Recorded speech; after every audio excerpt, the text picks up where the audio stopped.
part of the reason I picked this movie is because it's like, hey, it's, Latinos are finally in a horror movie, and of course we're all the vampires, but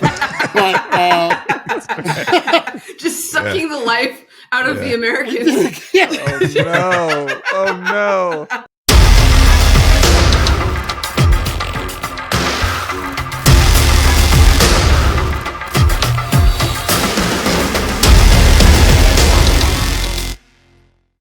Hello, welcome to Survivor's Ed, How to Not Die First in a Horror Movie. I'm Chris.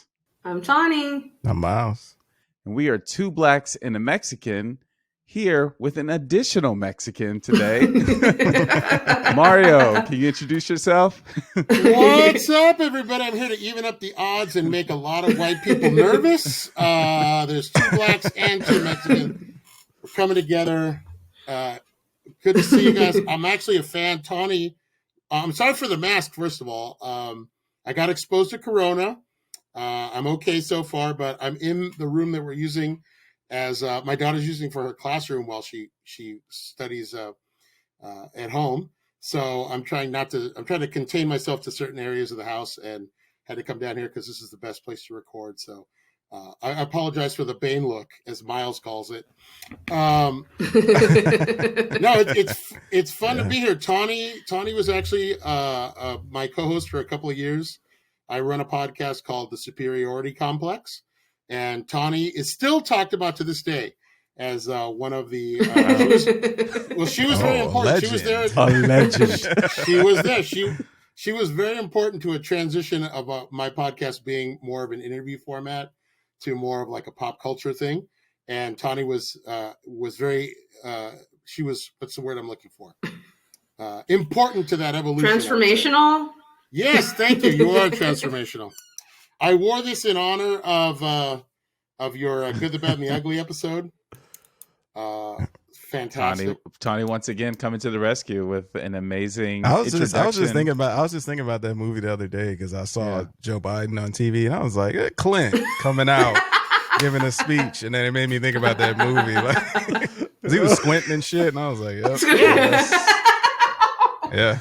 Accurate. Totally. That's all I'll say. So happy. I was so happy you guys love that movie. That made me so happy. Which is a good segue because much like how The Good, Bad, and the Ugly very clearly influenced Quentin Tarantino, Quentin Tarantino very clearly influenced this movie. Today, we're going to be talking about From Dusk Till Dawn, the 1996 film directed by Robert Rodriguez and written by Quentin Tarantino, starring George Clooney and Quentin Tarantino and Juliette Lewis. and also Harvey Quentin Tarantino. Keitel and a dude named Sex Machine, yes, played by Tom Savini. This movie is amazing. And I think we're gonna have a lot of fun talking about it. The quick rundown is it starts off as sort of a high stakes kind of cat and mouse with in a way of these two guys who are bank robbers, killers, dangerous people, rapists, sexual predators. And they encounter a family of three. Take that family hostage and travel across the border for an escape, and are met with vampires. Psychos. Psycho vampire monsters. The movie suddenly becomes that halfway through. Antics ensue, and we have our movie. So without any further ado, what is the situation in From Dusk Till Dawn? The situation is George Clooney's fucking neck tattoo for me. What's going on there? No, by the end of the movie, like he's like takes off the vest, and I was like, that's such a lame ass tattoo. Like, because it's George Clooney, and I was like, fam, no, like you ain't never had that tattoo in your life. Like, it just was so whack. Like it was just it's counter to his aesthetic. Yeah, in a way. Yeah. Like but trying to be a badass. You know, this is, and we're talking about this in the text, like, Robert Rodriguez is just fun as hell. Like, he's just fucking throwing things together. We have, like, a preacher RV driving with Juliette Lewis and this other kid, and they're just like, what's going on? And somehow it's like this joyous movie watching experience. I was just gonna say, like, it's like you said, it's just a fun ass movie. Like I like every time I watch it, I enjoy it. And then this time I like watched it like obviously more intently for this, and I just noticed stuff that I just never really paid attention to. Specifically, like how, like we were saying last night, like the first half is pretty much a Tarantino movie. Like it's just like all Tarantino movie until they get to like the titty twister, and then it just turns into like, oh, okay, yeah, nah. All right, Tarantino's like, all right, I'm going home now. And then it just turns into a completely different movie. Like, because even how everything is set up with the shop when they're doing the robbery, and then they cut and then go to the back, and they're like, oh, okay, this is so Tarantino right now. Like, it's unbelievable. But it's dope. It's like a good setup for like everything like that, you know, to come. And of course, he's a complete sleaze bag of a character in this, like, you know, which why not, right? Like, so True to life. yeah, true to life, yeah. But nah, super dope movie, man. I love this one. This is like, we were talking about like vampire movies, and we were all like, this is kind of like up there. I don't even know what, like, It's the sleeper. It was the one I think we thought of last. Like, we were like, oh yeah, that one. yeah. Well, I the reason I wanted to recommend it when Tawny asked me, do you have any movies you want to do, is I love this movie because of what I don't like about it, because it never fully commits to being a horror movie. It never fully commits to being like this movie about these two criminals on the lam. It's kind of got one foot in both camps, but it's a lot of fun. And it's obviously, Rodriguez obviously idolizes Quentin Tarantino. Quentin Tarantino obviously idolizes feet. And so you get a lot of that in the movie. Yes. But you also get A lot of feet. once the gore starts, and I'm one of those guys that I like a horror movie. I want it to start and just go. And that's what it does. Once the gore starts, it doesn't stop. That last 40 minutes of the movie is just a fun splatterfest. So that's why I like it. I actually paused the movie at the moment that Selma Hayek transforms, and it is almost exactly at the halfway point of the movie. So literally half of this movie is has nothing to do with vampires. Yeah. And then the other half is solely to do with the vampires. Yeah. And it's like, for it to be that precise, it had, you know, that's intentional. That's in the script. That's in the design. That's Rodriguez and Tarantino. And these guys have collaborated a lot throughout their careers, letting each other direct scenes in each other's movies, and doing like the Grindhouse thing where they each did a piece of this thing. And so it's very, you know, possible that they had this conversation. I wish I would have looked up more about the kind of backstory behind the creation of it, but I question, like, did they sit down and Tarantino was like, had this idea for these guys on the run, and this kind of disgusting psychotic character he ended up playing, and Rodriguez was like, but I want to do like a vampire movie. Dude with a dick gun. Like, they were just like, yeah, and they just made it together. Like, I have questions about the functionality of that gun. Same. Who cares? Who fucking cares? I care a little bit. Whenever does it work? Whenever you want to fucking be like, I have a dick gun. What makes it work? Like, I was like, every time he used it, it was always like a badass thing. But I was like, what controls that thing? Like, what makes it get hard? And as the only person here without one. Exactly. See, I you would buy don't that. care about the mechanics of it because I don't. Right. It's dope though. Like, it's funny, like, because it's like, that's so out there and just completely absurd to have. Yes. But you can't take that out of this movie. Like, it needs to be in there. Like, And his like fucking name is Sex happens, Machine. Sex Machine. Hi, Yeah. I'm Kate. Like, I'm Sex Machine. Like, those two names. like with a straight could not- face. With a straight face. Yeah. It's perfect. When I went to college, I met 75 people named Kate, and I was like, what the fuck is with this name Kate? And then, like, all of a sudden, What is it with this name? Were they all all of a white? sudden, the Sex Machine, yes, all of a sudden, the Kate Sex Machine joke made sense on another level. If you guys watch Desperado, that gun Oh yeah. is in the case in one of, so you're like, so here it is, the full fruition of that joke. So I mean, Shared universe. don't tell me Rodriguez doesn't know how to world build. You know what I mean? He's got like a Oh, yeah. he's got some Tarantino stuff going Absolutely. on. Yeah. And Tarantino, I told you the Big Kahuna Burger is in this, Sure. makes an appearance like right at the beginning, and then like I think the thing that makes this movie cool is like as someone who knows nothing about this, if they were to go in and watch this, like this is a treat because I kind of knew what the movie was about even before I even saw it, because I mean they sell it as a vampire flick, like they don't like really hide their hand. But if you don't know anything about this and you just go in and you're watching it and you're like, man, what's gonna happen to this family? These guys kidnapping them, like what's gonna happen when they get across the border? Like you're not seeing any of this, and then all of a sudden they go to this bar and then motherfuckers start turning into like vampires out of nowhere. It's like, oh, okay, yeah, nah, this is it's like Danny Trejo shows up again. Danny Trejo. Hell Straight yeah. fresh off of Anaconda. Fresh off apparently. Anaconda, yeah. He's doing a lot. This is where he went. He went to go open up. I the told you he titty survived Anaconda, bro. Like he Oh. made it out of there. This was his next stop. He became a vampire. Yeah, and they sell vegan tacos at the Titty Twister. I love, another thing. I love just a note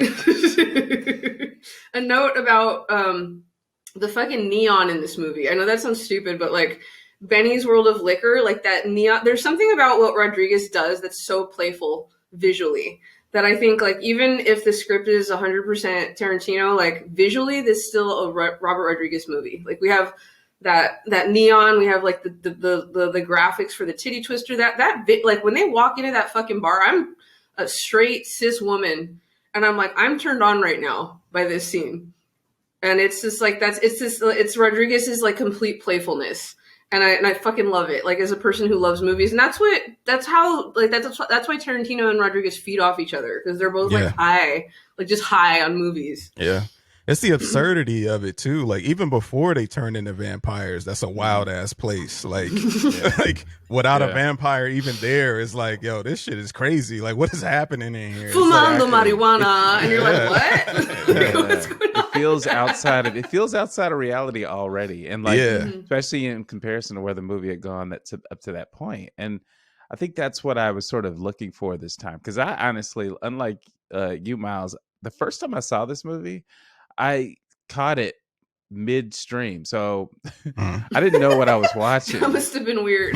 Yeah, it was weird. So like I was probably like 13 or something, and it was on like HBO or something like that, and it was on already, and it was like, George Clooney and Tarantino and all this weird stuff going, Tarantino doing all his stuff, and then So me, gross. 13-year-old me seeing, the Selma Hayek scene, I'm just like, I'm not changing the channel now. Hell yeah. Mario communicating through his eyes. I'm just going to in ask. agreement. Tawny knows Selma's full name is my wife, Selma Hayek. So that's why Tawny is so amused right now. But that's her full name. Sharing is caring, guys. Sharing is caring. Mario's wife, Selma. Yeah. Of course. Yeah, of course. She's my gift to the It's world. wild though. But that scene, when it plays out, I'm just like, and then just totally kills the mood after that.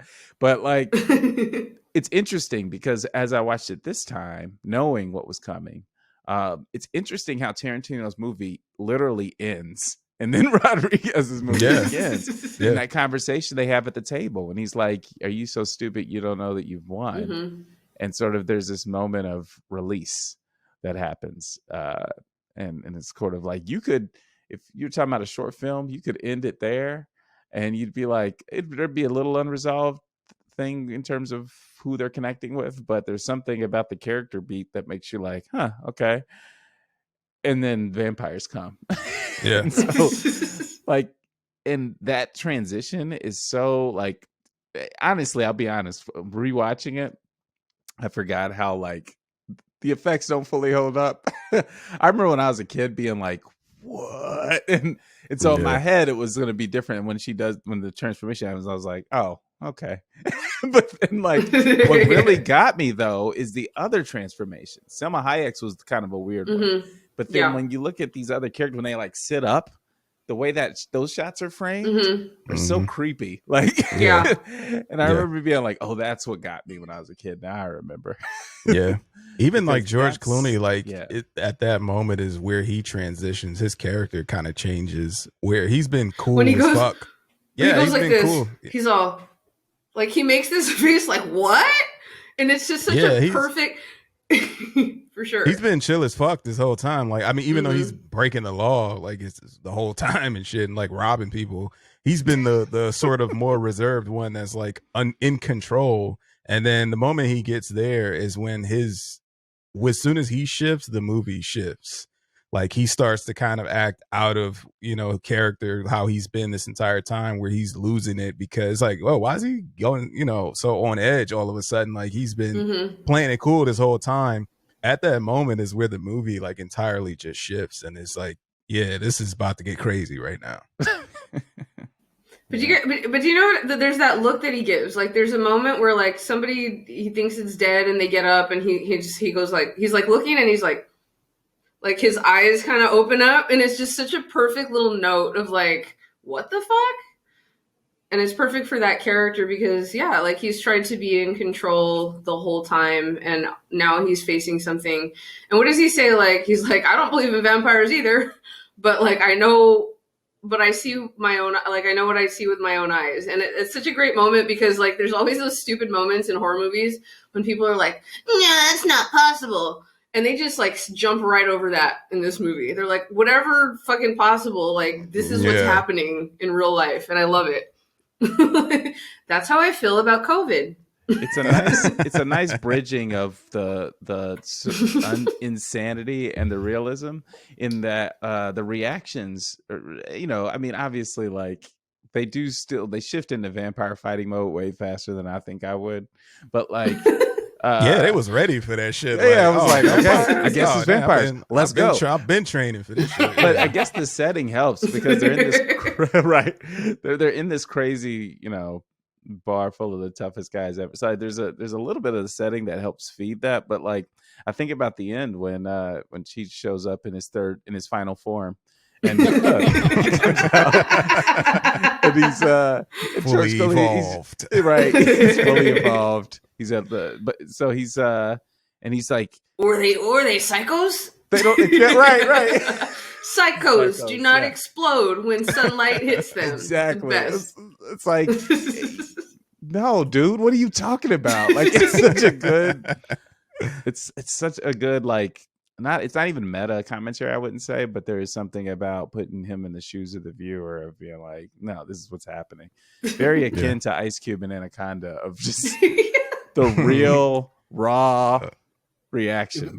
You guys brought up some good points, and the reason that I love this movie is because Harvey Keitel points it out. They allow their knowledge of pop culture to inform what they're going to do because they have that whole conversation about, hey, they're vampires. We need wood.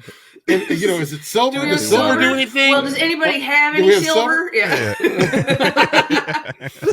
So I love that it's one of those movies like, it's a thing like a trope in zombie movies. You never call them zombies because zombie movies exist in a world where nobody knows about zombies, right? So this movie, it's like, hey, these are vampires. What do we need to do? We've all seen the movies. We've all seen the movies. Let's do it. We got a holy man. Bless the water. We need some wood. And Chris also pointed out the fact that it's a bar full of bikers lends itself to the idea that they'd be ready for a brawl. But also, how terrified would you be if you were in that bar and bikers just started dropping left and right? Like, I would poop myself if that started happening. Because those are guys that, right? Those are like alpha males. It's a bar full of alpha males, and they just and they did not do so well. And they're I love that. Right, and they're getting taken down by like I can't remember which one observes like that they have soft bodies. They're like womanly. They're not intimidating. Yeah. Like we thought they were our fucking victims. Like they were supposed to be at our mercy. And then all of a sudden, the fucking like girls with the big asses and boobs are just fucking eating people, like just destroying, laying waste. Which is a conflict for me because I was turned on by all of this just a moment ago, and I was like, damn. I mean, even Selma Hayek when she changed, I'm still like, maybe, maybe, yeah, probably. Oh, probably There's- still. Yeah. Is she gonna yeah. put her foot but in it- my mouth? Because Yeah. It's a little flip on the sales pitch that Cheech is giving in his second form that he's Oh, giving God, outside of the Oh box. yeah, yeah, He's yeah. giving the sales pitch, right? But now who's getting eaten? You know what I mean? So it's one of those Yeah, things where- I do like though the idea though, Mara, you were saying where like they a vampire movie where because a lot of times in zombie movies they don't say, and then in zombie movies they act like they never fucking seen a motherfucker Exactly. like come alive. Like yo, people, like, come on, man, it's like. The movie is shot in like 2020 or whatever. Like it takes place in our current time frame. You have to have known about this, like like this world where this doesn't exist is ridiculous. Of course, you're gonna try to shoot him in the head first. Like that's Yeah, that's of course. step one is try that. And here is like they address that. It's like, come on, man, we all know about vampires. Like, Yeah. and some of that shit got to be true. So yo, let's let some of Throw this off. everything. Yeah, let's get some of this off to see what works. And yeah. There's They so took a many risk. cool. There's so many cool like nods to that culture too. So we're talking about in text exchange. The pencil as a stake was so brilliant. Yeah. Like Yeah, because you don't. It's not spoken. It just happens, and then you just in your head like, oh, okay. yeah. And it's so silly. It's so completely silly and funny, and it's so great, and I love that. That's what I was saying. Like, dude took the major risk with like the holy water, like with the squirt gun. I was like, fam, you brave as a motherfucker because this is not battle tested at all. Like, we seen what the stakes do. We seen what the stakes do. We just came from out there. We know the stakes work and all that other good stuff. This holy water, fam, throw some of that out there real quick and just test it out. Yeah. And he didn't have anything else either. He was like, all right, guys, squirt. Like they was all unpacking all this crazy shit, like knives and whatever the fuck that thing Crossbows. George Clooney got. Yeah, I don't even know what that is, but like they was all busting out stuff like, yeah, of course. And he had like the squirt guns. I was like, bro, you might want to get a backup, like just in case. Just in case. Because he just converted back to a priest a moment ago. I don't even know if that shit stuck. Like it might have, you know what I'm saying? Like What's the statute of limitations of your ability to bless water? You have to wait. It might be 48 hours 24 before it hours. sets back in. 24 hours. See, man. I mean, for me, I always thought that Catholic priests had to bless the water. I think he was like a Protestant minister, so that might not even Oh count. yeah. Exactly. You know what I That's mean? what I'm saying. Like, man, y'all really believe in yourselves right now. Okay. Now you get into some theology. There's a lot to unpack here, guys. We're talking about theology now. We're talking about all kinds of stuff. These are important issues. All right. So before we transition, I have to note a couple things. The performances. Harvey Keitel, like I love that dude, man. I love that dude, man. It's just so cool because he just Yeah. he plays both elements of this character really well. Of like at the beginning, like the kindly grandpa type, which to me is more of a stretch for him than what he shows himself to be as the movie progresses and sort of he transitions into tough guy, returning Martyr, to God a little bit. situation. Yeah. And I bought it. Like I was in for his performance. And I actually thought Clooney was actually really good. Yep. Which is a little bit surprising in my head because I always forget that he can play that well. He's played it in other movies, but like most of the things that I think of when I think of Clooney, I think of his real life personality too much, in that he's just he's like to me the definitive movie star type. Mm-hmm. He's got an old timey movie star vibe to him in real life. Yeah. That $1 million smile type of thing, and so for him to play this kind of character, especially that first half, and to be believable, I don't know. I have to Absolutely. Yeah. And Like the white Denzel Washington and shit. Like Kinda, let's don't yeah. expect anything like negative from him. He's just like a nice guy. and shit. So, No, he's Right. great. And I had brought up like I think Juliette Lewis is completely underappreciated. Like she's so yeah. she's completely the like teenage girl who's like, Dad, have you thought about calling the church again? And then she's fucking like, okay, well, does anybody have any silver? Then who Yeah. cares? And Yeah. she's like, she goes totally practical. She's not, she has her, like when both of the kids kind of have a hard time when Keitel turns, and she does have a hard time taking him out, but Like she fucking shows up like this, and she's wearing her little like teenage girl like jeans and a t-shirt, and I fucking love that whole thing. Like she's awesome. Yeah. Yeah, I'm gonna actually give Tarantino some flowers here because I actually think he does well in this. But a lot of times, like when he's in the movie, I'm like, nope. See, Yeah. you fucked it up. See, you had to go there. I actually, his character is so disgusting and just filthy, and he plays it good. Like it works. Like which he does that most of the time. Like he always plays like a schwarmy ass motherfucker. Rodriguez was probably like, you know what, you should play this guy. And Tarantino's like, you sure? Yeah. Okay.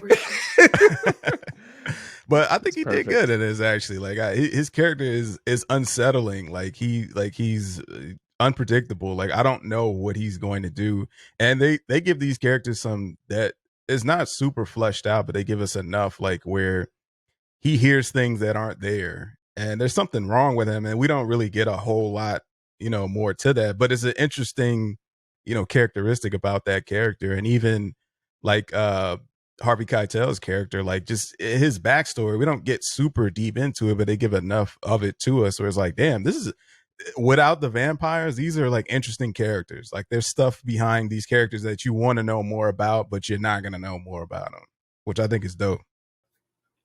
Yeah, one of that scene in the beginning when they're in the convenience store, like really shows you that Clooney loves his brother and trusts his brother because he knows he's obviously lying to him, but he's also giving him the benefit of the doubt. That poor He's dude. like, he mouthed the words, "Help me," and he doesn't want to believe him. You can see there's like a conflict. He doesn't really truly believe him, but it's his brother, so he wants to believe him. So he's just gonna let it go, and It's weirdly touching. Yeah, it is. And don't worry, guys, we'll see that guy again in Kill Bill, so he's fine. What is that actor's name? I forget that actor's Benny, who's fucking losing his shit. Yeah, Like he's like, I never said help me. Yeah. Like, Dude, he is I the love that. toughest convenience store good. manager ever. Like when they light him on fire and he stands up and starts shooting them, I'm like, Yeah. Jesus, like how did this? How did he even end up in this situation? I feel like this And that's guy's- at the beginning of the movie, mind you. Like, Yeah. Right. the opening scene. Like the opening scene. That was epic. Yeah. Okay, well, so I think it's time for us to check in on our people. This is a segment we like to call "You Good, Homie?" And we want to just take a look at our people of color in this movie, and of which there are many. Doesn't go so well. But how did they do? I think What do we- Mario, do you want to go first here? Well, I mean, I can. I mean, part of the reason I picked this movie is because it's like, hey, it's Latinos are finally in a horror movie, and of course we're all the vampires. But Just sucking the life out of the Americans. Oh no! this is a whole narrative about how we take the blood of the red-blooded, hardworking Americans. No, Tawny and I talked about this with Good, the Bad, and the Ugly. It's like Mexicans embrace the Eli Wallach character because we're just so happy to be represented, even if it's a New York Jewish actor who's representing us. It's like, hey! So we don't really mind. Like, we don't. Like, it's like Salma Hayek's a vampire, but she's also like if you ask anybody about the movie, you say, have you ever seen From Dusk Till Dawn? The first thing they say is Salma Hayek snake dance. That's the first thing anybody says. Yep. Good Lord! Yeah. So, I mean, it's cool because we're winning technically for most of the movie. So that's kind of nice. Reconquista. I like the optimism here where it's flipping like, you know what? This is a positive. Like, yo, we took over and We fucking stole all kinds of we shit won. from people. If you think about it, this is basically the Alamo just with vampires. And Yeah. so, I mean, we've got them outnumbered. And somehow they got away and lived to fight another day. But no, I think it's kind of, I don't really see it as a negative because vampires don't exist, right? And in every movie, it's funny that even Rodriguez can't get away from the like unshaved, grubby looking. Like it's always like that. Like except for the Border Patrol agent, most of Cheech's characters, like the guy outside the bar, Oh my god. they fall into some tropes, but somehow it's not offensive to me. It's I don't know. For some reason the movie's just so much fun and it's so light that I can't bother to be offended and go along. I mean, there's no good Mexican guys unless you count Cheech at the end, who's a criminal. Who's a criminal anyway, right? He's obviously some kind of coyote kind of combo fixer guy. I don't know what he's doing, but I don't know.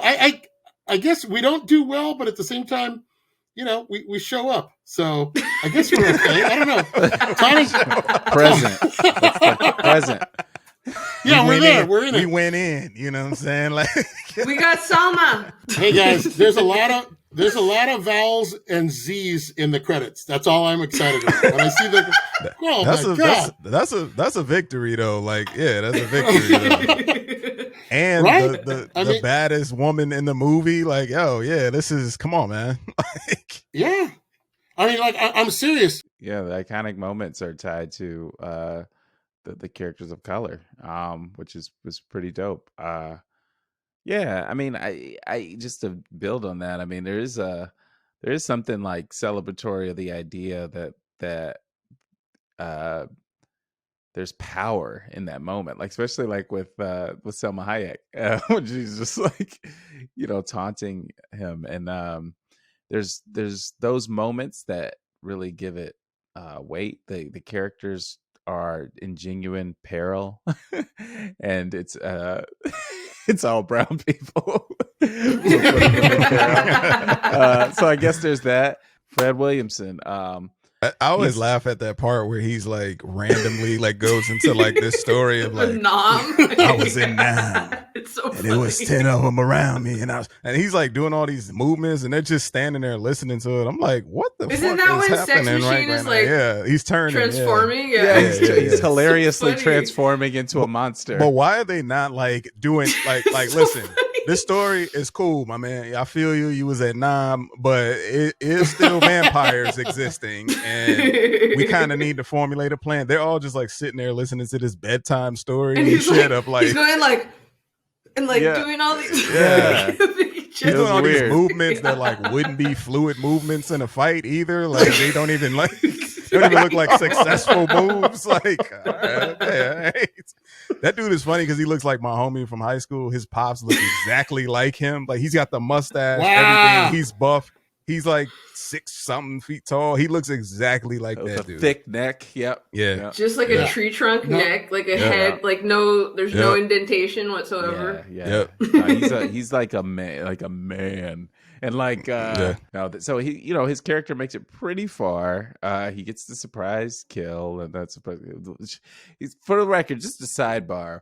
Like the choice to make Tom Savini's like transformation and that whole kill moment hilarious was interesting.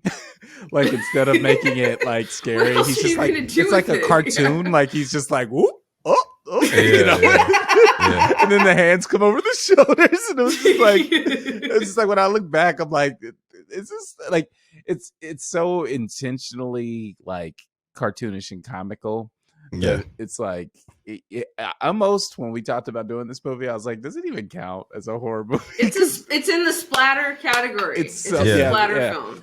I got a question though about Tom Savini transformation. Did he turn into a rat? What the fuck did he turn into? Because I was like, I thought y'all was vampires, bro. You got it mixed up. You got it twisted. We ain't rats. Chuck E. Where do you Cheese. get off being a rat all of a He sudden? just turned into Splinter like randomly. I was like, hold on, family. You was a bat, okay, a second ago. You was a vampire, okay. You ain't a rat. You got, he got mixed up. But I was like, wait, what? I like how happened? you're frustrated with it.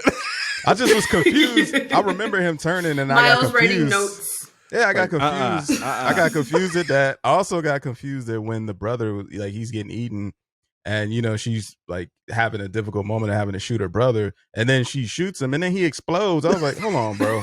Hold on a second now.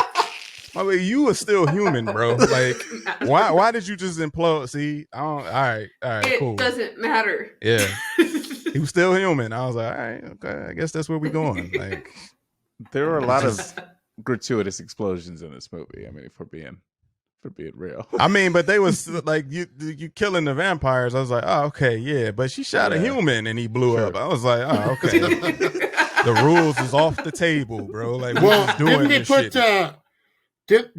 didn't they notch crosses into the bullets? And so since he was already turning, Oh, is that what it was? Oh shit! I think that's what it was because Okay. they do show him. Is that what it was supposed to Okay. be? He's, All right. I think Deep he's cut, notching crosses into the. Okay, I think that's what that was. I'll I think take that's that. what I'll was take supposed that. I'll take that. I'll take that. Okay. Demerit removed.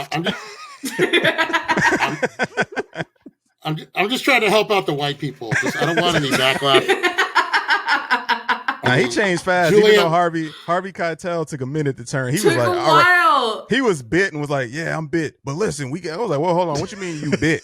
Because you need to go back outside. Like, yeah, do it can we right, just yeah. camp out on you being bit right now Right. and talk about that? Let's talk about that for a second. Like, It's a mix. It's a mix when we talk about How whether are we're people good. Yeah. We It's had like fun. it's like if you flip the whole story and you were to pretend that the vampires were the protagonists, then they lasted pretty long. It's like a Thanos situation. It's like, Yeah. oh, if you look at him as a protagonist, then the story, So I think, you do with it what you will. But we did have at least one character of color who survived to the end, in a way. Tawny, what's our rule for this episode? In order to up your chances of making it, make sure your cast is 3 entirely different characters that have nothing to do with each other. Weirdly specific rule, but please explain. This is Cheech as the Border Patrol agent who I think survives. And then we got Come On In Pussy Lovers, dude, which is one of the greatest monologues in all of cinema history. Goes on for so long. Go watch it, Google it, Pussy Lovers monologue. And then we got whatever the fuck his name is at the end, I don't know, but he's like the drug lord or like the sort of crime czar. Carlos. Is that what it is? Just Carlos. Yeah, it's Carlos. Yeah. Carlos is going to meet us. Yeah. And he makes it, and that's about it in terms of brown people surviving. So I He call that makes he Eddie Murphy'd, which Yeah. which basically means that you play at least 3 characters in the film. And Eddie Murphying got him through, sort of. Chris just opened up my mind to a whole new thing. We were talking about that. This movie just goes to show you that even as powerful a creatures as vampires, we're still going to get overrun by the gringos. They still have the advantage. Even as vampires, we can't take back what's ours. Like, you know what I mean? Like, they still come. Wow, I'm depressed. I'll see you guys later. I'm out. I can't. and they didn't even have a whole army of them either. It was only like a couple of them. Like, we got a Yeah, it was whole like 2 army of like 3 people. It was a teenage girl and a criminal, and they fought them all off. With the worst tattoo of all time. Yeah. With the worst tattoo of all time. And it's interesting. I mean, in diving back a little bit on the people of color thing, not even Scott, who should have survived. I mean, in my head, it's like, he's an innocent kid. Of course, he's going to survive. He gets torn apart and exploded. And it's just like, Oh, when they're eating him and he's all, ugh, yeah, and it's just like, well, it's so dang, gross. like literally, even Yeah. in the family, there's one person of color, and he gets obliterated. It's He gets it worse than anybody. Yeah, he does. They It's almost, so they almost tragic. punished. They almost punished him. Like, and he blew up, and He- they blew his ass up at the end. Like, Yeah. Robert Rodriguez has a thing with that. Like he'll put in like a really weirdly dark and tragic child death into his movies. I don't know if y'all seen Planet Terror, but Yeah. there is a very Oh, yeah. troubling scene involving a mom leaving a gun with Uh-huh. her kid, And instead Uh-huh. of the movie thing happening where the kid has a hero moment because, that's what happens in movies, the kid accidentally shoots himself in the head and dies. It was Oh my just god, I can't believe I forgot God about that. No, damn. you're totally right. was His just name's like- Tony too. Like, isn't his name like Tony? he's or played something by in the- Robert Rodriguez's son, Son, which is even okay. weirder. Wow. Hey, But- yo, Wow. get some therapy in your life, bro. Like shit. What Get is some it with help. you? Like, You're working through some shit, clearly. Yeah, for but it's real. like the rest of your whole thing is complete fantasy. And then you have this weirdly dark, well, that's what would happen. And that's what his thing is like, well, that's what would happen if you gave a kid a gun. And it's like, well, yeah, but we're in a world of vampires and monsters. Come on, dude. That's what would Chris, happen if you it was just- vampire. Chris just made me think of something interesting. The kid, the brother, is wearing a shirt that says "Assault Precinct 13," which is Oh yeah. which is a nod to either Assault on Precinct 13, in which a Yeah. child dies tragically in the original. Oh yeah. Remember yeah. Remember, the Yeah. little girl goes to buy ice Yeah. cream, and then that almost Yeah. got the movie an X rating because Oh, the shit. guy just shoots her. Wow. Yeah, Damn. Okay. Yeah. With the So now with the this connection. feels- yeah. This feels really, Wow. really intentional. Yeah. Man. He's like, you're going to be our disturbing child death. Put this shirt on. It's like weird. and his character is not Oh. like given much to do really up until that point. Like he's not really. I mean, Julia Lewis's character doesn't have a ton to do, but they definitely like utilize her more than than they use the brother. He's just kind of like He's just there. present until he's Yeah, not. he's just there. And to be honest, like his performance stuck out like a sore thumb to me. Like in the movie, I'm just Yeah. like, yeah, he's not like yeah, it's kind of acting. weak. Yeah. And and to me, that was like, you didn't put much into the casting of it. You're just like, Yeah. go get kid, you're the kid, do the thing, because he's just awkwardly delivering lines until he dies. But yeah, so what else we got here? I think we've covered quite a bit, but I don't think we spent enough time on Danny Trejo, y'all.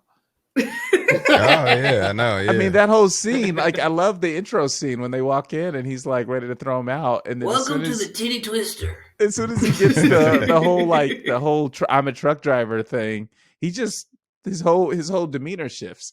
He's just like, oh yeah, hey guys, hey, how's it going? And I kind of enjoyed that. I was like, all right, Danny Trejo got some range. I pretty much like Danny Trejo in anything. Like I see him in.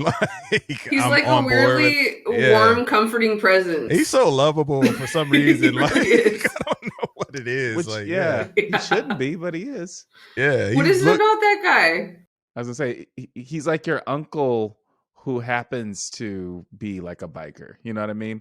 It's like, yeah. well, yeah, I'm sure you could rip somebody's head off, but you won't rip my head off. You know, like Right. that's my vibe I get from Danny Right. Trejo. Your uncle that just got out of jail that like killed some people. Like he's not gonna kill But he's me, cool you now. know? Like, yeah, he's not gonna kill He's- me. Like, He's cool now because he found Jesus in prison and he just wants to get his life. Yeah, exactly. He's getting You his know? shit straight. Yeah.